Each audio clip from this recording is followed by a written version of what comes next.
స్వాతంత్ర దినోత్సవాల్లో భాగంగా ప్రధానమంత్రి మోదీ పిలుపు మేరకు యాదాద్రి భువనగిరి జిల్లా చౌటుప్పల్ మున్సిపల్ కేంద్రంలో హర్ ఘర్ తిరంగా వేడుకలు ఘనంగా నిర్వహించారు.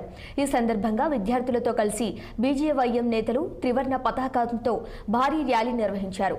స్వతంత్ర దినోత్సవ రోజును ఒక పండగలా జరుపుకోవాలి అని ప్రధాని మోదీ వచ్చిన తర్వాత ప్రతి ఒక్కరి ఇంటిపైన, కార్యాలయాల్లో, పాఠశాలలో స్వాతంత్ర దినోత్సవం రోజున త్రివర్ణ పతాకాన్ని ఎగురవేయాలని బీజేపీ రాష్ట్ర ఉపాధ్యక్షుడు గంగిడి మనోహర్ రెడ్డి పిలుపునిచ్చారు.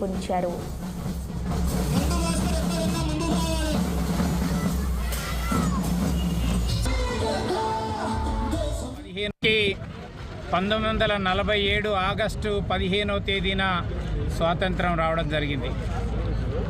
2022లో ఆజాదీ కా అమృతోత్సవ్ అనేటటువంటి 75 సంవత్సరాల జాతీయ పండుగను దేశవ్యాప్తంగా చాలా గొప్పగా నిర్వహించుకున్నాం.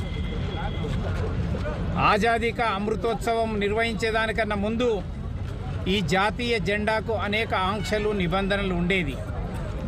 కానీ వాటన్నిటిని కూడా నరేంద్ర మోడీ గారు తొలగించి ఈ జాతీయ జెండా అందరిది, ప్రతి వ్యక్తి, ప్రతి కుటుంబము, ప్రతి ఇంటిపైన, ప్రతి పాఠశాల పైన, ప్రతి సంస్థ పైన కూడా ఈ జాతీయ జెండాను ఎగరవేయాలా.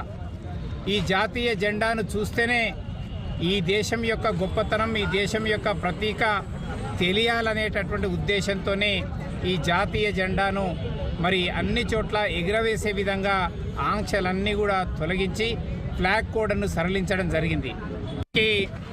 1940 నిర్మల్ జిల్లాలో ఇథనాల్ ఫ్యాక్టరీకి వ్యతిరేకంగా